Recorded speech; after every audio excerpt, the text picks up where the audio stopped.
Coucou tout le monde, je suis ravie une fois de plus de vous retrouver pour un nouveau tutoriel. Donc bienvenue à toi, tu es sur une chaîne dédiée à la couture pour débutants. Donc si tu es intéressé, n'hésite pas à t'abonner pour rejoindre la famille et active la cloche pour recevoir les notifications quand je poste une nouvelle vidéo. Aujourd'hui c'est une vidéo patronage, nous allons faire le patron du pantalon pour homme. Donc, comme vous le savez déjà, moi je teste toujours avant de m'aviser à tourner la vidéo. Voilà, j'ai testé. Comme je vous dis, n'hésitez pas à tester sur des vieux draps ou des vieux tissus qui ne vous servent pas. Surtout si vous débutez, c'est pas à la première tentative que vous pouvez réussir. C'est vrai que certains vont réussir directement, mais parfois il faut tester 2-3 fois avant de réussir. Donc, je vous conseille vraiment de tester toujours sur des vieux tissus ou des vieux draps. Donc, vous pouvez aussi me suivre sur mes réseaux sociaux, Facebook, Instagram, KSDJan, et partager les photos de vos réalisations avec moi. Vous pouvez aussi me demander des informations. Si je peux, je vais vous répondre. On va donc se dire rendez-vous à la prochaine vidéo. Ciao!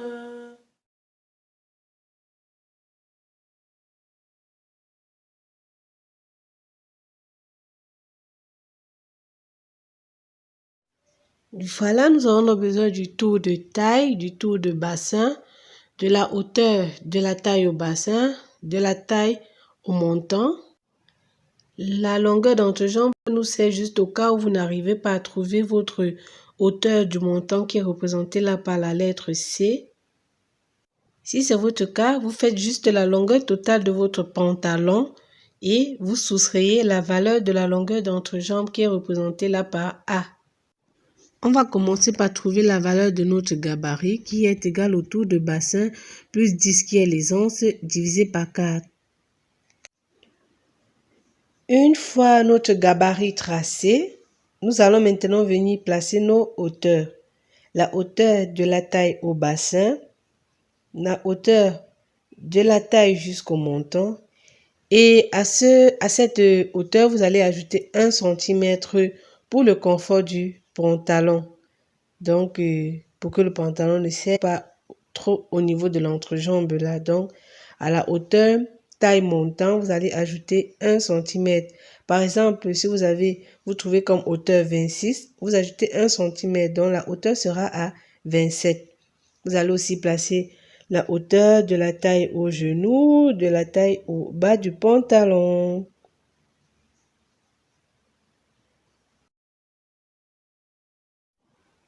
Pour la valeur de la fourche, on prend notre tour de bassin qu'on divise par 8. Ce qu'on trouve, on met ça au dos et on enlève à ça 8 cm pour le devant. Et à chaque valeur, on va ajouter 1 cm et demi pour le confort du pantalon, c'est l'essence. Ça m'a donc donné 14,25, c'est ça que je pointe. Puis je vais descendre de 1 cm.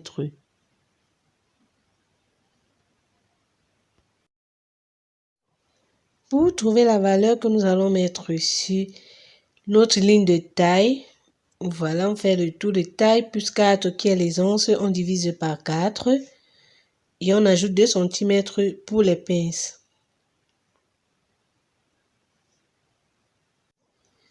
Je vais donc pointer mes 30,75 que j'ai trouvés.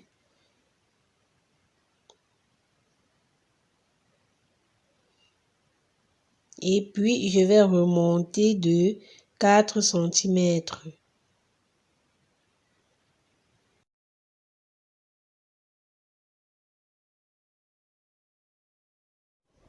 Maintenant, on va donc mesurer cette ligne-là et la diviser par 2. Et on va repartir les pinces de chaque côté de cette ligne, puisqu'on a pris 2 cm comme valeur de pince. Et comme longueur de pince, 9 cm. Maintenant, je viens sur la ligne de genou, je vais entrer là de 2 cm. Et de l'autre extrémité, je vais ressortir de 1 cm. C'est ça qu'on va faire aussi au niveau du bas du pantalon. Maintenant, là, c'est juste pour les pantalons. Vous voyez, pantalons genre messieurs qui ne serrent pas là.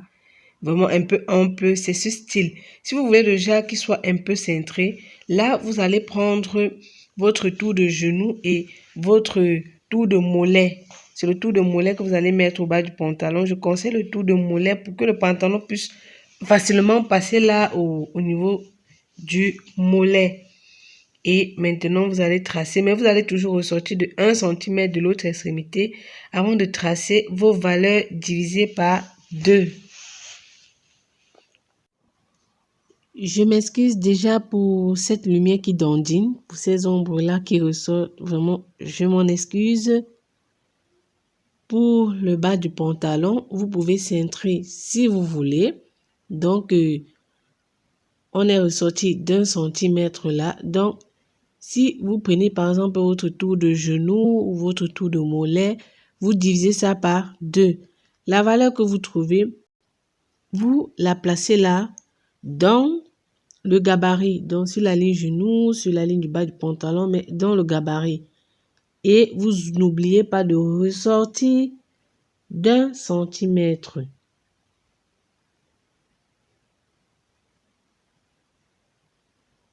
Voilà, par exemple, si vous divisez, vous avez par exemple 20 cm.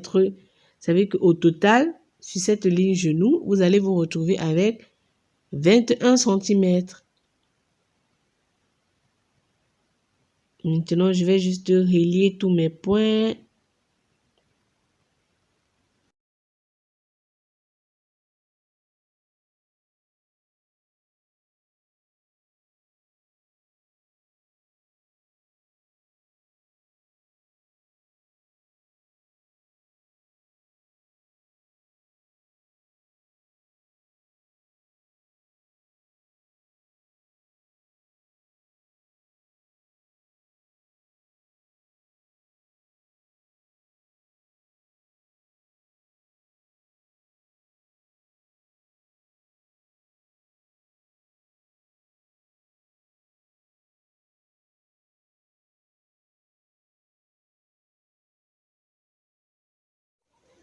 Voilà, maintenant je viens tracer l'emplacement de la poche. Vous savez, au dos des pantalons, messieurs, là, il y a souvent 2 poches là derrière.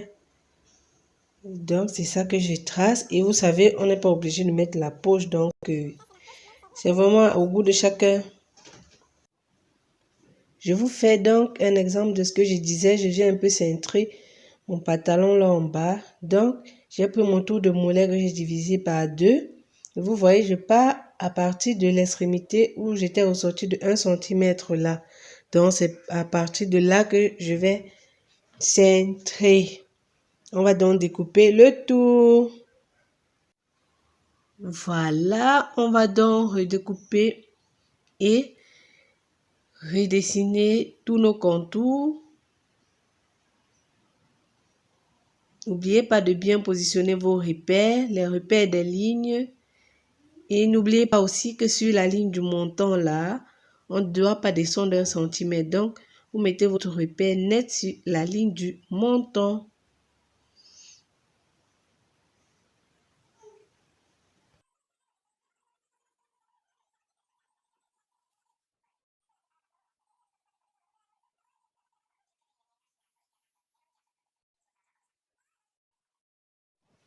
Au niveau de la fourche, pour le devant, tour de bassin divisé par 8, ce qu'on trouve, on enlève 8 cm. C'est cette valeur qu'on place, plus 1 cm et demi pour les anses, pour que le pantalon ne serre pas à ce niveau, au niveau de l'entrejambe là, que ce soit confortable. Là, je me sers juste de mon patron du dos et je retire juste ces 8 cm parce que j'avais à placer 1 cm et demi.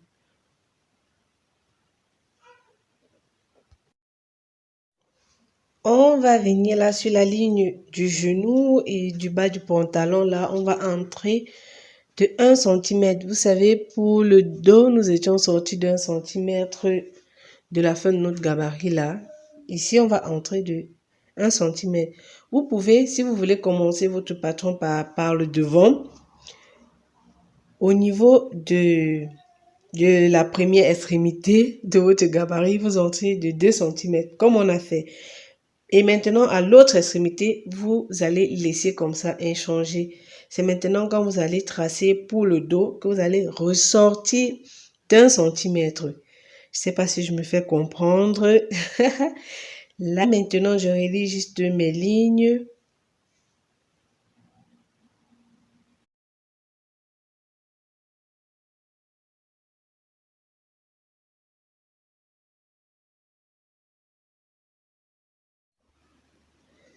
Voilà, je vais maintenant diviser cette ligne par 2.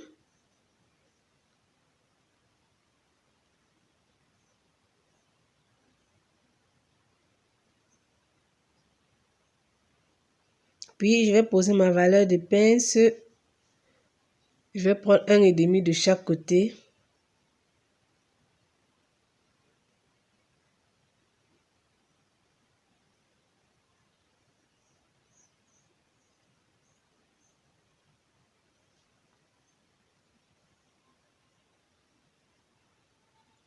Puis, je prends comme longueur de pince 9 centimètres.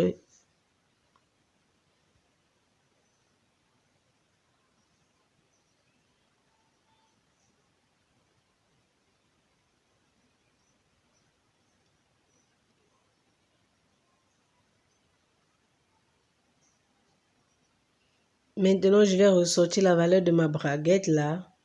Là, je vais prendre 5 centimètres.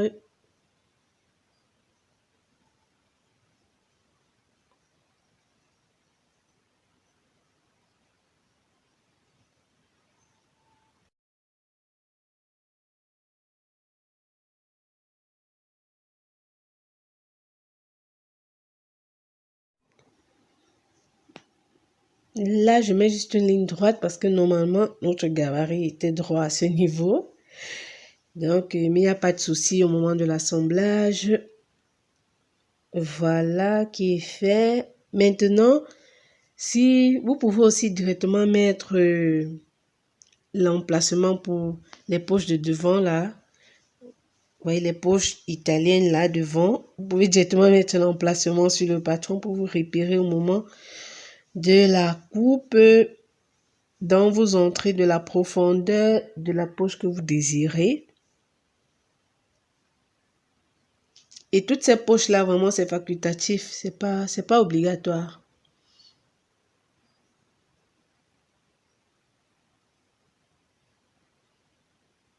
Voilà, après ça, je pense on aura fini notre patron.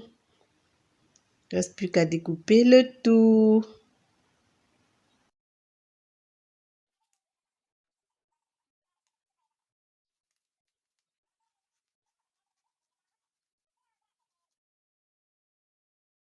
Voilà, nous avons fini le patron. N'oubliez pas que ce patron est sans valeur de couture. Donc, n'oubliez pas les valeurs de couture quand vous allez découper sur votre tissu. On se prend à la prochaine vidéo. Bye bye.